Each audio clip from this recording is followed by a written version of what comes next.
Hello, I'm Andrew Klavan, and I'm here in Hollywood. And I have a serious face today. And when I have a serious face, it's very serious because I'm in Hollywood. Usually I say funny things with a funny face and then we all laugh, but today I'm serious.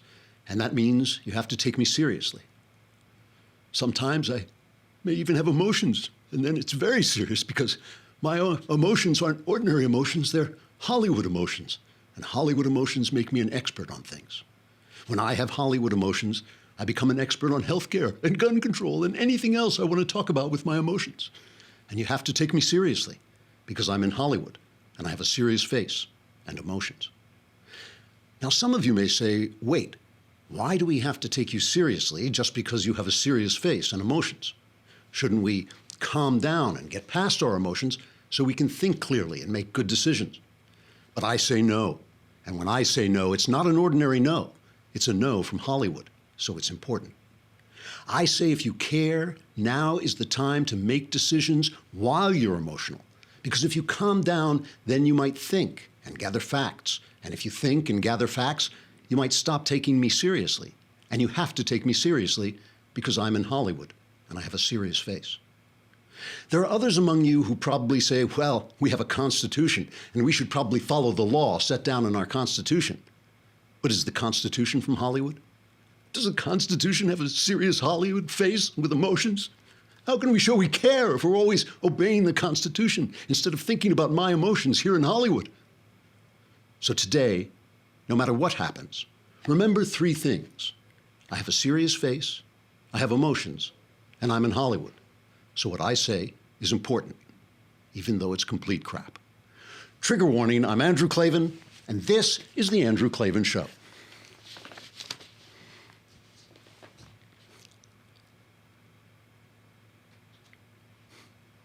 See, I can be Jimmy Kimmel. he's getting 10 million bucks for that, for doing that. It's the Mailbag Day. That's more importantly, it is the Mailbag Day. You know, and here's what we're going to talk about: guns. You know, I've been putting it off when this terrible thing happened in Vegas to begin with. I said I didn't want to politicize it. I wanted to find out what the police are doing. Yesterday, I talked about what the left was doing. Today, they want to talk about guns. Let's talk about guns. I'm going to read you one of the best pieces that was written. I think the best piece that was written yesterday about this. But before we talk about that, I mentioned the mailbag, and we have tickety-boo news. But first, we have to talk about Blue Apron. Because Blue Apron are the people that I go to when I want to get a really restaurant-level meal that is cooked at home. Now, I could pretend that I cook it at home, but what I do is I sit and drink a glass of wine and watch my wife cook it at home. But it's not hard because what they do, first of all, this is the #1 fresh ingredient and recipe delivery service in the country. So you know they know what they're doing, and what they do is they deliver the ingredients to you, all measured out, so you have exactly what you need. They give you this big card, which has very bright, clear to read, easy to read directions. And the stuff they're sending you, it's just not the kind of thing you're normally going to cook. Upcoming meals include cheesy chicken and black bean enchiladas with salsa verde. Now, you know, you guys make this at your home every day, but we don't. I mean, this is a little fancy for us. Shrimp marinara with spaghetti, spinach, and parsley. Maple gravy smothered pork chops. Ooh, that one sounds good. Maple gravy smothered pork chops with stewed collard greens and sweet potatoes. Love collard greens. Spiced cauliflower and pepper with jasmine rice and cilantro yogurt sauce. These things cost, I know that sounds like in a restaurant, that's the kind of meal that would cost you like $30, but this is $10 per person per meal, and they deliver them right to your house. You get to choose a variety of recipes, and they're always putting up new recipes every day, and you can customize your recipes each week based on your preferences. Take about 40 minutes or less to make each meal, and check out this week's menu and you get $30 off your first meal with free shipping. $30 off your first meal with free shipping. How do you do it? You go to blueapron.com/Andrew. You'll love how good it feels and tastes to create incredible home-cooked meals with Blue Apron, so don't wait. That's blueapron.com/Andrew. Andrew for $30 off your first meal with free shipping. BlueApron.com/Andrew. It's a better way to cook. And, you know, I joke about the fact that my wife won't let me cook because I'd only hurt myself. I mean, it really is true. It really is true. The times I've tried to cook, I've wound up with my hands entirely in bandages, like the Invisible Man or something like that. But it's nice to be together. You know, it's nice to sit around and cook and chat and all that stuff. So, all right, I want to read you what I just thought was the best piece, the best response to all this stuff. I'll give you the latest on the shooting. The killer, Stephen Paddock's girlfriend, Marilou Danley, arrived here in L.A. last night. She was in the Philippines. The police say she's a person of interest. They're interviewing her as we speak, trying to find out the motive for this guy. They cannot find out the motive for this guy. But she went to the Philippines. Before she went to the Philippines, he wired $100,000 to the Philippines. So we don't know what that's about. I mean, it's funny. I turned on the TV to see what the updates were. It's just people speculating. Really, it's kind of awful. I guess they have to fill the airtime, but we just don't know. We don't know. The sheriff, somebody made some remark about maybe he was radicalized, and on InfoWars or something, they're playing that out to say he was killing conservatives. But there's also a story that he was planning attacks on other not just country music concerts, but other kinds of concerts. Multiple witnesses do say he was unkind to his girlfriend, that he treated her brusquely and badly, and people witnessed this. His brother, Eric Paddock, who's I shouldn't laugh, but he's just slowly falling apart. He keeps giving these interviews, and each interview gets more and more emotional. They've got a third brother who apparently, like their father, was also had a criminal history. So maybe Eric Paddock is like the one guy, maybe he's the white sheep of the family or something, and he's just trying to deal with this. Here's a cut of him talking. Cut number 6 of him talking about the fact that this guy was a gambler, but he was a successful gambler. And the records show he was paid up at these casinos. He was not in debt, as an earlier report said. Steve was a highly intelligent, highly successful person. He could have done anything he wanted to do. And he did. He made himself wealthy. He made us wealthy. He was a very successful person.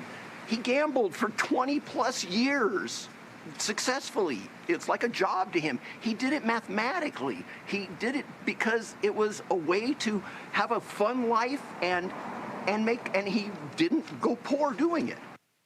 So he goes on and talks about his terrible feelings that maybe he could have done something differently. Maybe if the guy had called him, he could have talked him out of it. But all that is just the emotional side of this, and there's been a lot of emotions. Jimmy Kimmel. I don't want to constantly talk about Jimmy Kimmel, but he really has become, CNN said, how did Jimmy Kimmel become our conscience? It's like CNN, Jimmy Kimmel is your conscience, I mean, if your conscience is Jimmy Kimmel, like mine's Jerry Lewis, okay? It's like my conscience is just making funny faces and funny voices. But, Jimmy Kimmel has really sunk. He's really become kind of weaselly at this point. He has that thing that the left has where they think the First Amendment not only protects their freedom of speech, which it does. I don't want Jimmy Kimmel to have to shut up or anything like that. But they think it also protects them from criticism and the consequences of the things they say. So people are picking on them, and Kimmel's response is to accuse all of us who disagree with him of essentially being accessories before the fact. Here's Kimmel with his usual emotionalism.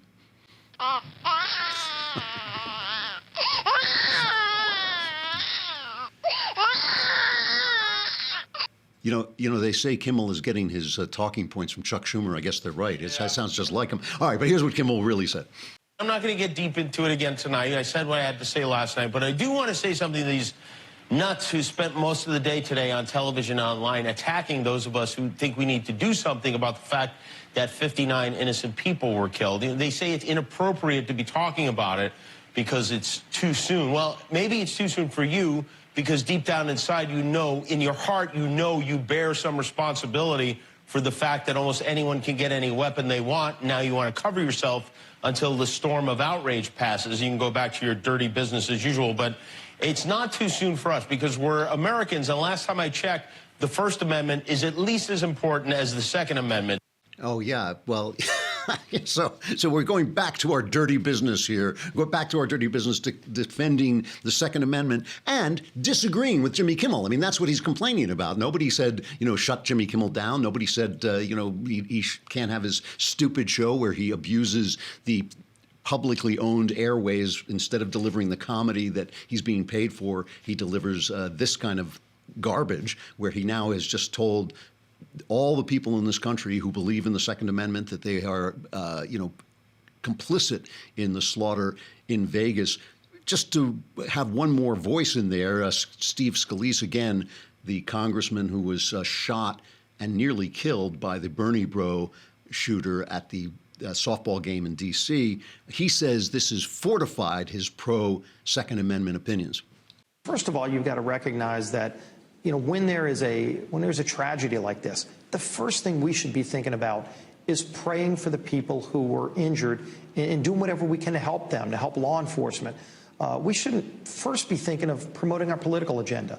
And I think we see too much of that where people say, okay, now you have to have gun control. Well, first of all, look at some of those bills. Those bills wouldn't have done anything to stop this. I mean, the gunmen actually cleared background checks. Yeah. So to promote some kind of gun control, I think, is the wrong way to approach this. And frankly, what I experienced was when there was a shooter, luckily we had Capitol Police there with their own guns. Every single day in America, regular citizens that just have a passionate belief in the Second Amendment, that have their own guns, use guns every single day to protect themselves against criminals. And those stories never get told or hardly ever get told. But that's a different side of the story that I think is important, that people use guns way more to defend themselves from criminals than criminals using guns to hurt people. To bring Scalise's point home, Kimmel says that he's gotten all this blowback from Trump supporters, so he's had to increase security. Now, I think we all know that those security guys are carrying guns, right? I used to live, I really do live in Hollywood, and my next door neighbor used to be one of the biggest stars out here.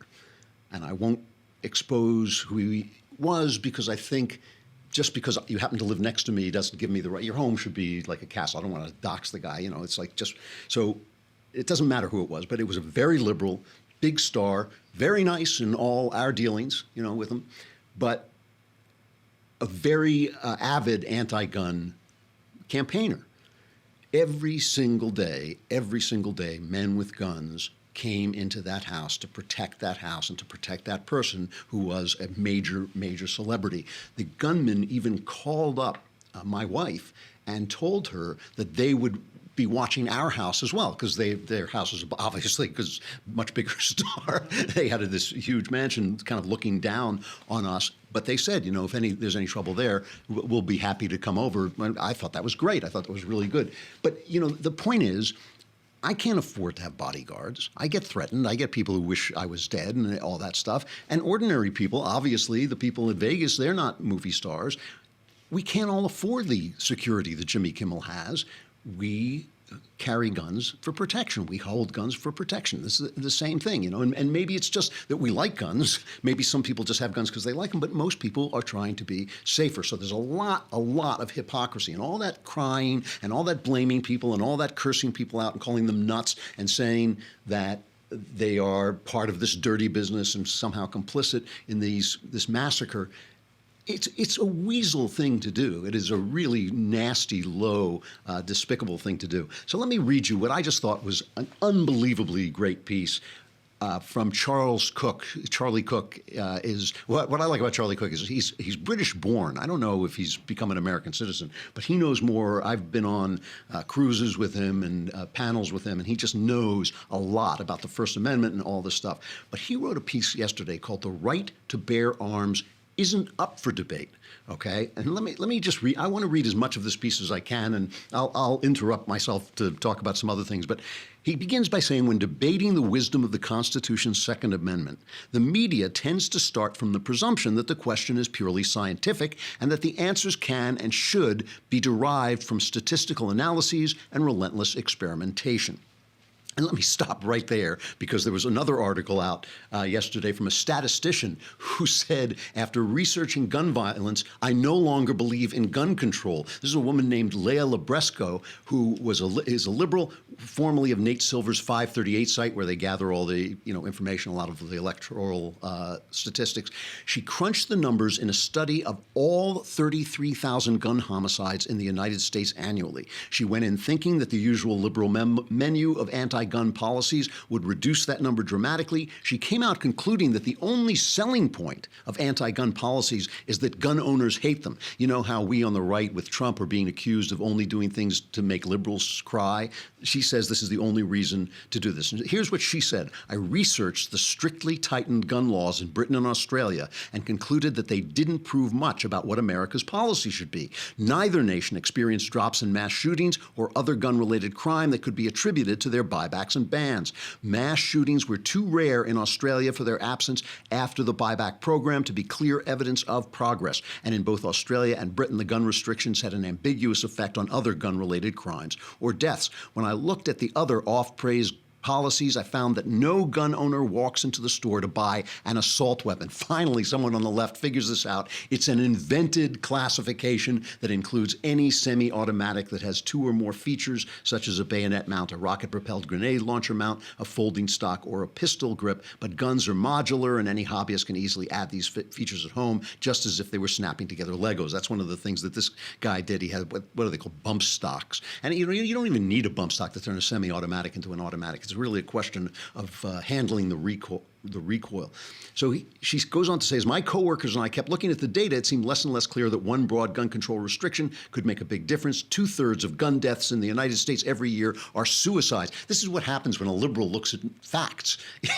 Suddenly they become us. What is a conservative? A conservative is a liberal who looks at facts. All right, let me get back to this Charlie Cooke piece, because I think it's just excellent. This is the Second Amendment is not up for debate. He says the statistical approach is mistaken. The right of the people to keep and bear arms is not the product of the latest research fads or exquisitely tortured data journalism, but a natural extension of the Lockean principles on which this country was founded. It must be protected as such. The Declaration of Independence presumes that all men enjoy certain inalienable rights, and among them are life and liberty. Practically speaking, at both the state level as a bulwark against tyranny and at the individual level as a means by which to protect oneself, this necessitates the auxiliary right to the private ownership of arms, which in the common law that preceded the Second Amendment was understood to include personal weapons. In other words, because of the theories and the ideas that were built up over centuries that ended with the Lockean point of view about natural law, we have a right, a God-given right. Remember, these rights were endowed by our Creator to life and liberty. And part of those rights, to defend your liberty and to defend your life, you need to be able to be armed, okay? And I'm going to pause here again. Here is a brief clip of Chuck Todd saying what everybody on the left is saying is we need to act now because we're emotional and now is the time for us to act on our emotions. So here's Chuck Todd saying this, and I'll tell you why I play it in just a sec. This is exactly the time to start talking about any issue, gun violence included. If we wait until cooler heads prevail on any of these, we never talk about it. And in fact, if we applied the same logic to every other debate and every other crisis that this country faces that we do to the gun debate, we never would have focused on any of those issues either. We can't wait till cooler heads prevail. If cooler heads prevail, we'll look at facts and numbers. Now, the reason I wanted to play this is because I also wanted to play something I've been meaning to play since last week. Remember the guy in Alabama, Roy Moore, who is a very religious, very openly religious guy, is always talking about God when he gives speeches, quoting the Bible when he gives speeches. He talked about how our rights come from God, and that is what it says in the Declaration of Independence. We are endowed by our Creator. Our Creator, this is going to surprise you, but our Creator is actually not Barack Obama. Our Creator is God. He endowed us with these rights. He made us. They are self-evident rights, among them life and liberty. Here is Chuck Todd reacting, the same Chuck Todd who just told you not to wait till cooler heads prevail, reacting to Roy Moore's winning the primary in Alabama. Roy Moore, where the phrase Christian conservative doesn't even begin to describe him, could very well be your next U.S. Senator. And if you don't understand just how freaked out some folks in the GOP and the White House are about what that means, then you don't know Roy Moore. First off, he doesn't appear to believe in the Constitution as it's written. Our rights don't come from government. They don't come from a Bill of Rights. They come from Almighty God. Now, that's just a taste of what are very fundamentalist views that have gotten him removed from office twice as Alabama's Chief Justice.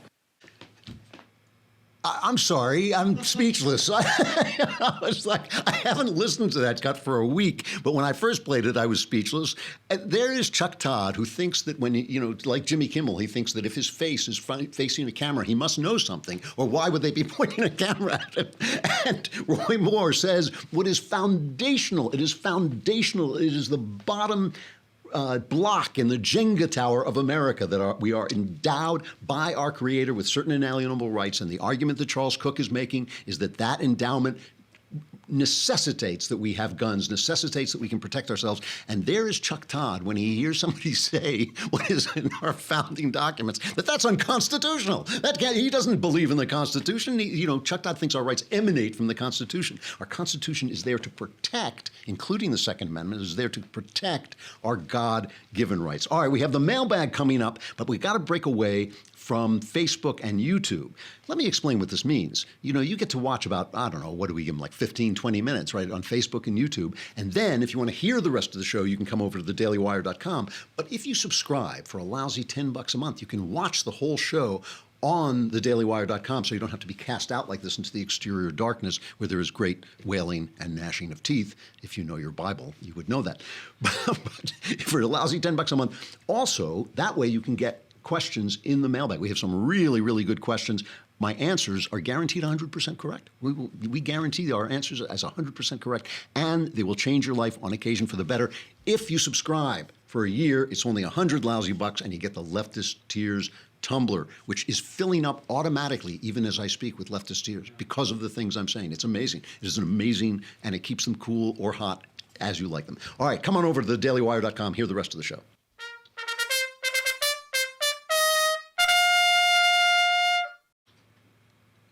All right, let's get back to Charlie Cooke's piece. This is the Second Amendment is not up for debate, even if Jimmy Kimmel himself, the conscience of America, says it is.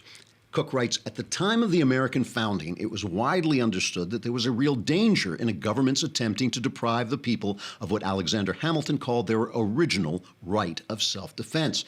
This is why, when it came to writing the Constitution, the anti-federalists who feared the government's potential to become corrupt refused to sign on to a more powerful national government until they had been promised certain explicit protections. You remember, right, they had a first Constitution that wasn't strong enough, didn't have a strong enough central government, so they went back to the Constitutional Congress, and that's when they started writing the federal papers to argue we needed a stronger central government. But a lot of people were saying if we have a stronger central government, they're going to take over everything. Why would they say something like that?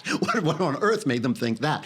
Okay, but then as now, says Cooke, their logic was clear. It makes no sense to allow the representatives of a free people to disarm their masters. This is what they've forgotten. We are their masters. It makes no sense to allow the people who merely represent us to disarm us, their masters. This is why this piece is so good. I mean, maybe it took an Englishman to figure this out. Reacting to this argument, we often hear advocates of gun control propose that the founders' observations are irrelevant because they could not have imagined the modern world. Isn't that the one they always say? Well, they didn't see automatic weapons, as if the government doesn't have automatic weapons too. The weapons have gone up on both sides. Cooke says, I agree with the latter assertion. The founders could not have imagined the modern world. As well-read in world history as they were, there is no way that they could have foreseen just how prescient they were in insisting on harsh limitations of government power, just how far-seeing they were. In their time, tyranny was comparatively soft. Their complaints focused on underrepresentation and the capricious restriction of ancient rights. In the past century, by contrast, tyranny involved the systematic execution of entire groups of people and the enslavement of whole countries. The notion that if James Madison had foreseen the 20th century, he would have concluded that the Bill of Rights was too generous is laughable.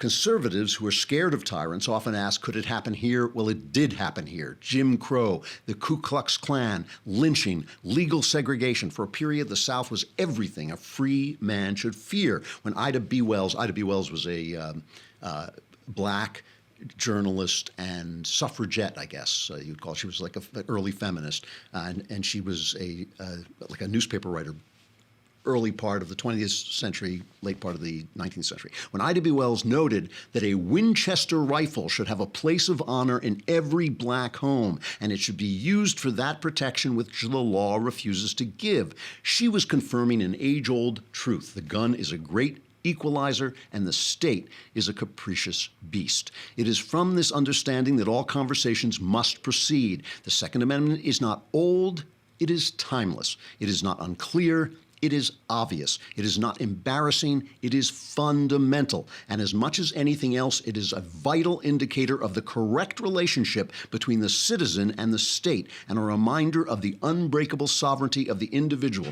Unless those calling for greater restrictions learn to acknowledge this at the outset of any public discussion, they will continue to get nowhere in their deliberations. That is a brilliant piece. And the reason that is a brilliant piece is because it shifts the conversation back to where it should be, an understanding that we want to be armed to protect us against the state. Listen, I love the cops. The cops do a great job. The cops have been shaped, as we all have been shaped, by this wonderful, liberal, free society that they live in. They respect people's rights. They really do. I mean, if you ever see cops on the beat, they really do. They play by the rules. When the new rules come down, they may not like them, but they usually play by them. Sometimes they skirt the rules if they have to, but they usually play by the rules. You don't see what you see in Catalonia. In Catalonia, they're trying to have this vote. They had this vote to become a separate state, right, to break away from Spain. And the Spanish said, well, that's illegal because our Constitution says the whole country has to vote on this. Well, that's a rigged system, right? I mean, I'm not saying Catalonia should break away. I'm not making any comment on the right of their cause, but certainly you can't have a vote to break away in which I think 4/5 of the country gets a vote to keep you there. That's not fair, right? That's not fair. If you want independence, there should be some way that you can address that case. So they sent in the cops, and the cops were beating people up when they tried to vote. And now they're moving toward what looks like it could become like an armed conflict. It could become a civil war. I hope not, but that's the kind of thing it's moving toward. When you look at that, how can you think that the people shouldn't have guns when the cops can come in, soldiers come in and take you out of the voting booth by force? How can you think that the people shouldn't be able to fight back? And people say, well, the American military is so tough that we could never beat them. You know, they haven't done so well in Afghanistan. It's not that easy to fight a local populace in arms. God forbid that should ever happen, but God forbid twice that it should happen and the people not be armed, okay? Listen, when Charlie says this is timeless, go back to the Bible. You know, when the Hebrews first came into the land of Israel, they had no government. They just had prophets who would tell them what God was saying through the prophets. When things got bad and they were oppressed by the Philistines, or as we call them now, the Palestinians, when things got bad and they were oppressed by, surrounding armies, they would have a guy they would call one of the judges who would rise up, sometimes a girl who would rise up and help them fight back against the surrounding people. Then they'd go back to their places and govern themselves through the word of God. You know, when the prophet Samuel got old, he appointed his sons, and their sons were corrupt. And so the people came to him and said, why can't we have kings like everybody else?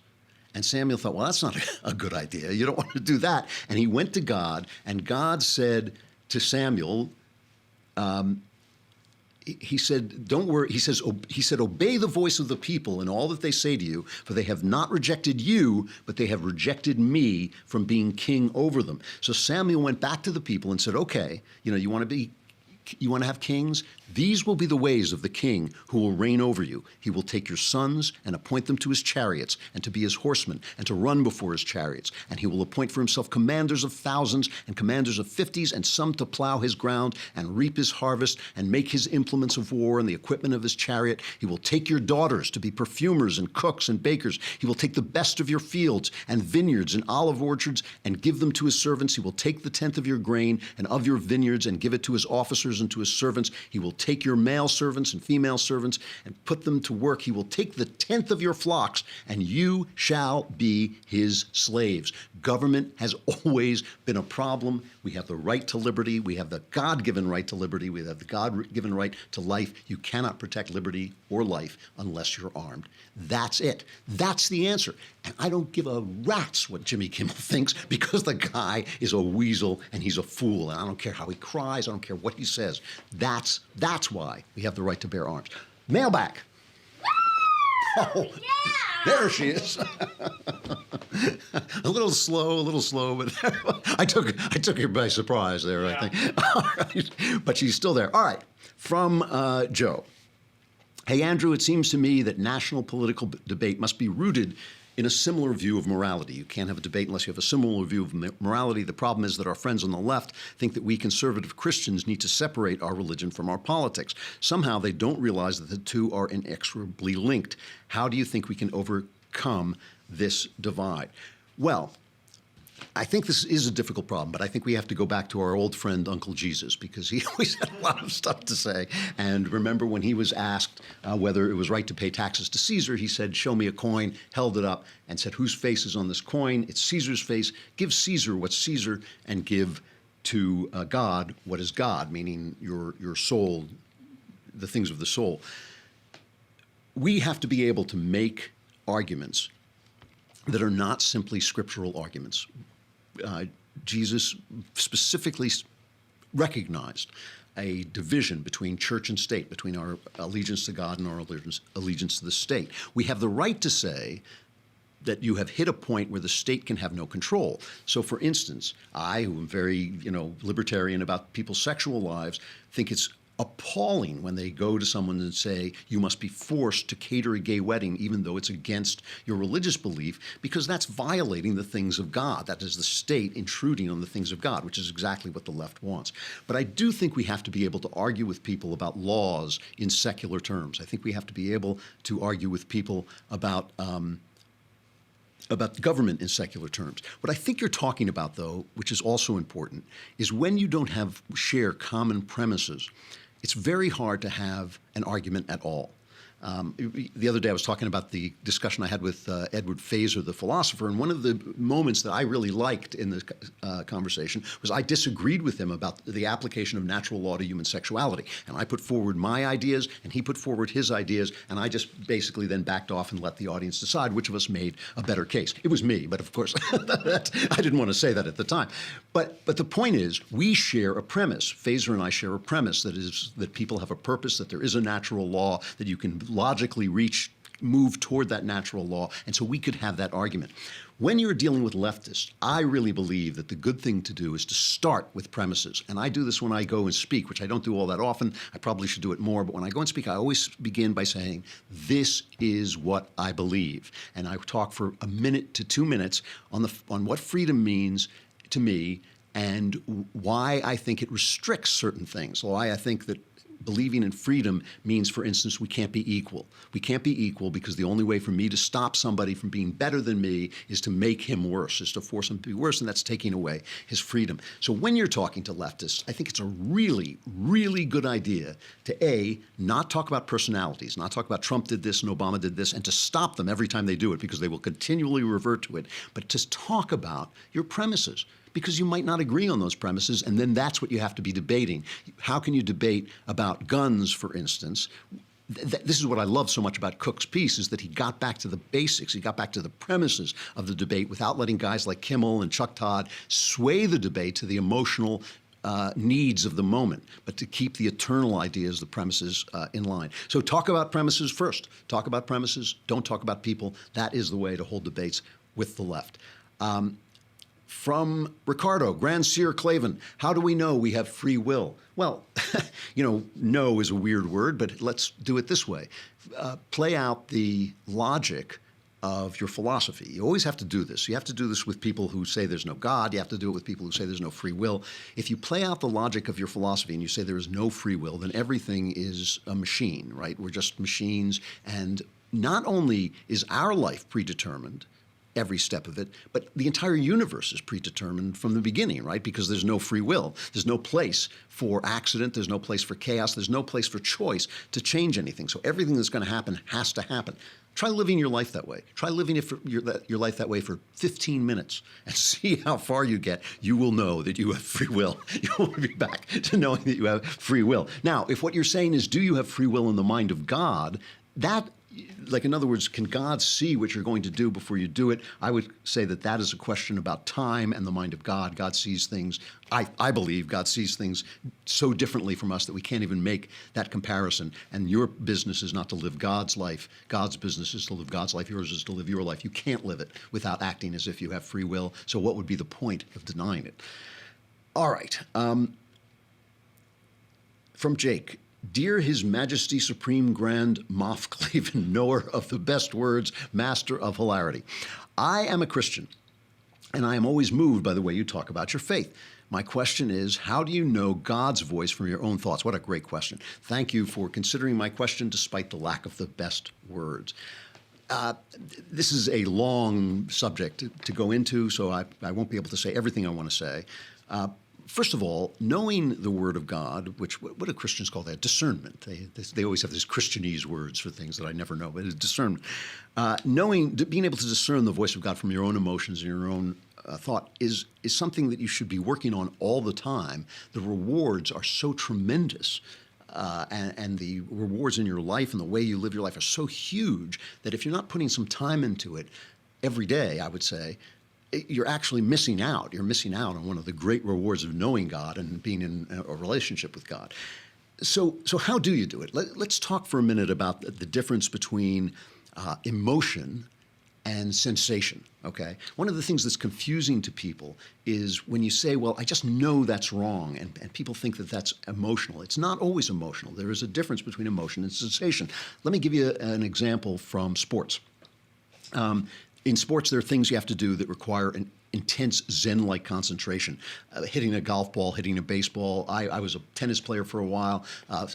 Doing a serve, it requires you to let go of all your emotions and just do something with your body thoughtlessly. In order to do that, you have to get rid of your emotions, but you have to be in touch with your sensation. You have to be able to feel that it's right, that you're doing it right, okay? If you're worried about, oh my gosh, I'm going to miss, oh my goodness, I'm going to lose, or I'm ahead, now I'm going to lose, I'm going to get nervous, right? Your tennis serve or your golf swing falls apart. You have to just let your emotions go away, but allow your sensations to take over, or allow yourself to feel. And when you do it right, it becomes incredibly easy. If you want to hear the voice of God, if you want to hear my voice, if you want to hear anybody's voice, you got to talk to him, right? You want to hear me, you got to listen to the show. You want to hear, talk to Austin, you got to talk to Austin. If you want to hear God's voice, you got to talk to God. As you talk to God, and you should be doing it every day, and you talk to God well, I'm not going to tell you how to pray. You pray your own way, but it should be your own way. It's one thing to pray by rote. It's another thing to say every day, oh, please give me this, please give me that, help me, help me, help me. It's another to actually converse with your Maker who wants to hear from you and wants to respond to you. As you talk to God, you're going to find that there are obstacles in communicating with God. One that I have had is sometimes confusing God with my father, like expecting reactions from God, which really were reactions that I would have expected from my father, who wasn't that good at being a father. So that I would say, oh, wait, that's actually not God. Now, how do I know that it's actually not God? Well, I read God's book. I read the New Testament. I read both Testaments, but I read the Bible, and I see what Jesus is telling me about God, about his love for me, about his concern for me, about the way the things he wants me to do, the love that he puts at the center of all his commandments. And I know that when I'm hearing something that isn't in keeping with that, I know it, and I don't know it emotionally. I know it by sensation, right? I have the sensation of peace and completion and natural. You talk about natural law of a natural relationship coming about. So as I talk to God, I get a clearer sense of who God is, just as I get that sense from reading about him, and sometimes from reading other people. I mean, you can read somebody. I read Joel Osteen and got a bad sense of God. I would read that and think, no, that can't be right. That doesn't make any sense. I was using my rational mind to get past that. But as you talk to God, you will it becomes clearer to you who God is, and you struggle with your own emotions. You know deep down, and God knows always what your emotions want. So if you're sitting there saying, boy, I'm married, but I really like this other girl, should I cheat on her? You know that something in your heart is saying, yeah, sure. It's like, and you have to start to distinguish whether that's the voice of God or not. And so there is a quality of sensation, which means that thing that you know just because you know it, like the Supreme Court judge who said, I can't define pornography, but I know it when I see it. You will learn to know the voice of God if you work at knowing the voice of God. You will know it as a sensation of calm, and I get a sense of joy and connection, and I know, yes, that's how I have hit the jackpot. I question it. I question when God essentially told me, almost with a voice, that I should be baptized. I tortured myself for 5 months. That's what I wrote my book about. The Great Good Thing is about my struggle.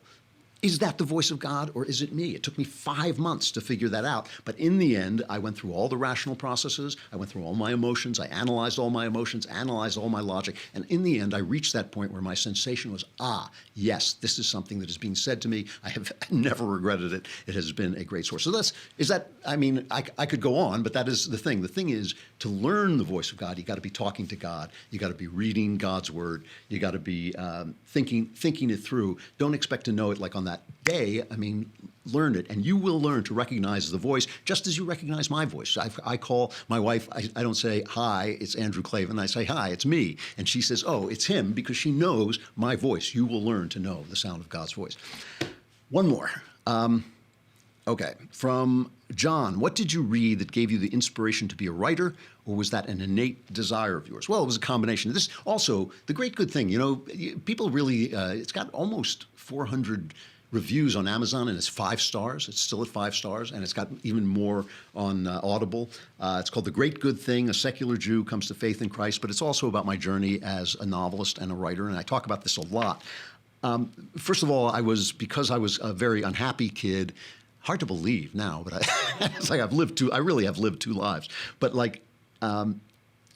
because I was an unhappy kid, I became a chronic daydreamer. I escaped into daydreams, and because I'm a very rational person, my daydreams always had to make sense. And so I couldn't just say, I'll have a daydream about having superpowers. I'd always have to say, well, how did you get superpowers? Like, did I come from another planet, or did I drink some serum or something? So I started to build stories in my head, and I got to be very good. It wasn't a very healthy way to live, but it was a good way to start to develop my sense of storytelling.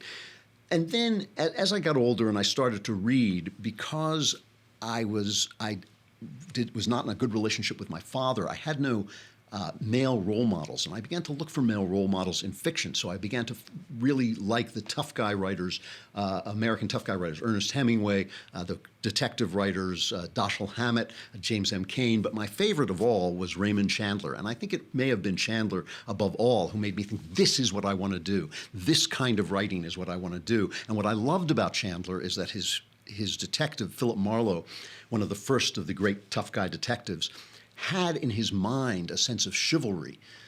And he carried with him into this corrupt L.A. in which he worked this sense of old-fashioned chivalry. And he knew he was out of place, and he knew he was always going to take it on the chin because he was trying to be a knight. And as he says in The Big Sleep, the first novel, he says, this is not a game for knights. He's playing chess with himself, and he says, this is not a game for knights. So, but I really admired that. And it was by following the logic of knights and armor that I found King Arthur. And by finding King Arthur, I started to wonder about Christianity, because there's a lot of Christian myths in King Arthur. So that was another way that I started to come to God, not only to God, but also to become a writer. The Great Good Thing, you should buy it. It's really good. The Great Good Thing is Secular Jew Comes to Faith in Christ. All right, tickety-boo news.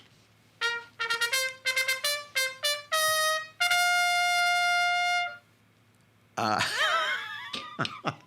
want that guy in my house. When I come home, I say to my wife, I'm home.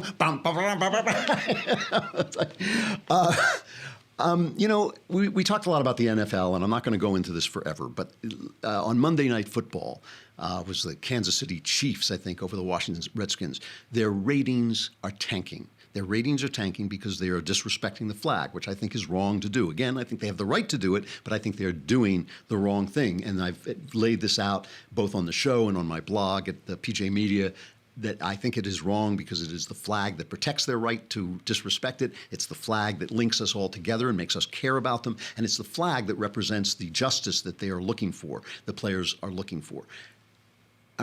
John King at CNN says he has information that the owners so far are supporting the players in their protests, but they ain't happy. Can you play the John King cut? Have we got that? NFL owners so far siding with their players for their right to free speech, but they're also keeping close tabs on the financial impact and the public relations impact of this confrontation. I'm told the owners have research clearly showing the president is right when he says the anthem protests are one factor in a TV ratings drop. And since the president weighed in, the owners are now dealing with a surge in ticket holder requests for refunds. Other sports leagues are watching this quite closely. The NBA season, for example, kicks off in a little more than 2 weeks. And the NBA headquarters this week reminded teams and the players of the league's long-standing policy requiring players to stand during the national anthem. There are, however, some ongoing conversations about alternative ways for the players to show their displeasure. The reason I think this is a good thing is not because I'm gleeful at the NFL being punished for their, what I think are their bad acts. I think they're doing the wrong thing and disrespecting the flag. But the reason I think this is a good thing is because it is evidence that something that Trump is doing is really working well. I have problems with Trump. I think I talked about this on Monday. I have problems with Trump's bad manners. I have troubles with his bullying attitude. I don't like the fact that in order to fight back against the bullying of the left, we have had to become bullies like them through Trump. I don't like that fact because if we keep stooping to each other's level, we're eventually going to end up underneath the floor. But it has been effective. When you see the bullying, and that was emotional bullying you saw at the opening of the show of Jimmy Kimmel, when you know that every single comedian is on the same side, I keep going through this routine, but it's true. Every single newsman, every single academic, every single researcher, all the sciences, when they're all run by these left-wingers, you need a voice to speak back. Trump has become that voice, and he is the only one powerful enough to be that voice. And what you're seeing is the premises. Remember, we were just talking about premises. You're seeing the premise of the conversation shifting back from the Obama years. In the Obama years, it was us defending the country, saying the country is a good place. But the premise of the conversation was that the country was wrong. America had something to apologize for. America was the reason black people were having trouble. America had never done anything but kill Indians and enslave blacks.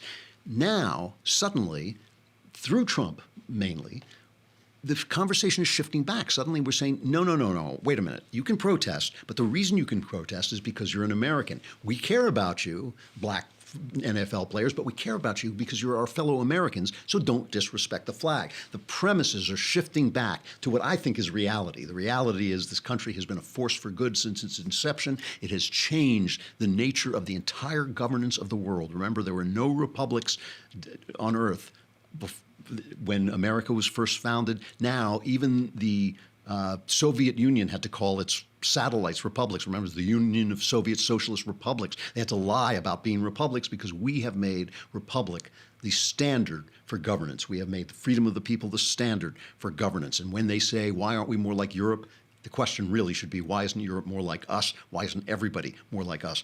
Trump has actually, through his belligerence, through his bullying, some of which I don't like, he has actually shifted the premise of the conversation back to the right, and he will continue, I hope, to do that. We have Mona Charen tomorrow, one of my favorites. We're going to talk about campus rape and the sexual revolution and other fun topics. Be here for that. I'm Andrew Klavan. This is The Andrew Klavan Show.